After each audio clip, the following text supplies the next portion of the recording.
Europe Nettoyage, votre spécialiste en Gironde de la rénovation et de l'entretien de vos toitures, ainsi que de l'isolation naturelle et écologique de vos habitations, partenaire de Girondin TV et GDJ Espace Sécurité, installateur depuis 1987 de solutions globales de sécurité en Aquitaine et concepteur du système sur mesure Stop Effraction, vous présente votre émission.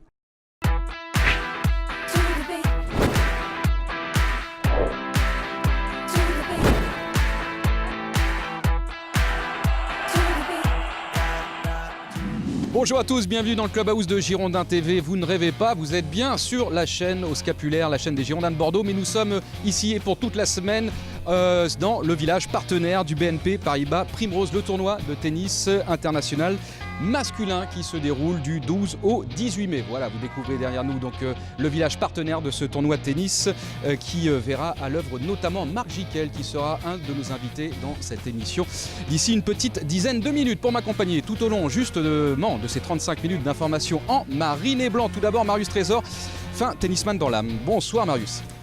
Bonsoir Monsieur Bissirier, amis abonnés, bonsoir. Et bien évidemment la charmante Roxane avec ses lunettes de star en version croisette. Exactement, le Festival de Cannes démarre d'ici quelques heures, donc c'est parfait. Bonjour à tous. C'est vrai qu'on va préciser qu'on met les lunettes parce qu'il y a beaucoup de soleil et sinon on verrait pas grand chose. Voilà, beaucoup de réverbération. C'est pas pour autant qu'on se prend pour des stars, Roxane. Non, pas du tout, bien sûr. On s'est resté, voilà. À part Marius ici, nous on s'est resté très simple. Avant de parler tennis, bien évidemment, tout au long de cette semaine, aujourd'hui, demain et après-demain, je vous rappelle que c'est jusqu'au 18 mai ce tournoi de tennis ici à Bordeaux-Codéran. On va parler bien évidemment football et on va revenir sur la dernière journée de Ligue 1, la victoire, que dis-je, le match nul entre Bordeaux et Marseille. Je me suis un peu emballé sur ce coup-là, je me suis un peu emballé. Ça aurait pu l'être. Voilà, on va parler donc de ce match nul entre Bordeaux et Marseille. 38 ans que Marseille ne s'est plus imposé à Chabandelmas. On va revivre le résumé. On va revivre également la conférence de presse qu'a tenue Francis Gillot à l'issue de cette rencontre. Mais pour l'heure, je vous propose de rejoindre depuis la plaine des sports du Haillan Olivier Faure pour le tour de l'actu en moins de 2 minutes. Bonjour Emmanuel, bonjour à tous. Et oui, nous sommes sur la plaine des sports du Haillan pour suivre les dernières infos des Girondins de Bordeaux. On le rappelle, les Bordelais qui ont fait match nul ce week-end, un but partout face à Marseille à domicile. Le record d'invincibilité tient donc toujours. Le but bordelais est signé Cheikh Diabaté, son 12e de la saison au classement.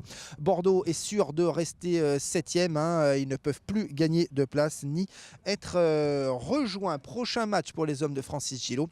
Ce sera ce samedi soir donc du côté de Monaco pour la dernière journée de Ligue 1. Et puis notez que l'équipe réserve a gagné ce week-end 5-0 à Fontenay. Les hommes de Patrick Battiston sont toujours 9e au classement. Ils sont sûrs d'être maintenus en CFA. Et puis Landry Guémot dans la liste des 30 joueurs qui prépareront le mondial au Brésil avec le Cameroun. Ce n'est pas une surprise puisqu'on rappelle que Landry Guémot est un habitué donc de cette sélection camerounaise. Enfin, félicitations aux U12 bordelais qui se sont qualifiés pour la finale mondiale de la Danone Cup en battant Saint-Maur-Lusitanos au penalty. Ils se rendront donc au Brésil le 16 novembre prochain pour représenter la France. Félicitations à nos jeunes bordelais. Voilà pour les dernières infos du Haillan, Emmanuel.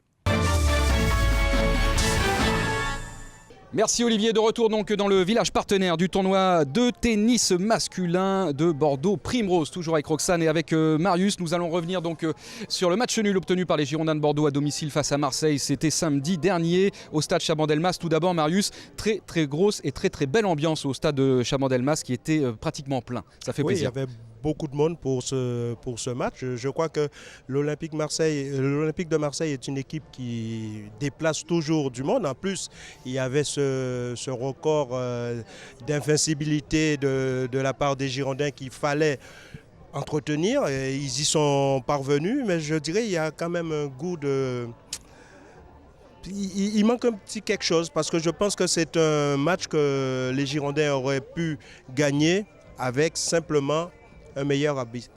Un meilleur arbitrage, oui. C'est vrai que vous étiez bien remonté samedi soir en commentant la rencontre en compagnie de Franck Jurietti. Un match qu'on aurait dû gagner au point, c'est ce qu'a dit Francis Gillot. On a gagné au point, mais malheureusement, ça fait qu'un point. Oui, ça ramène pas grand-chose. Mais spectaculaire, il y a eu de l'intensité, il y a eu un peu d'émotion évidemment avec Carlos Henrique, on en parlera. Oui, il y a du spectacle, Bordeaux tout simplement. a bien attaqué le match en mettant une certaine pression sur l'Olympique de Marseille, mais cette équipe de Marseille a su profiter de nos petits moments d'errement derrière, surtout sur le but qu'on prend de Chérou, qui n'est pas un joueur de tête mais qui marque de la tête. Donc ça fait toujours assez bizarre parce qu'au lieu de marquer Chérou, je dirais que nos deux défenseurs se sont marqués entre Julien Faubert et Carlos Henrique. Mais le début de la deuxième mi-temps a été extraordinaire et je dis encore que c'est un match que Bordeaux aurait dû gagner.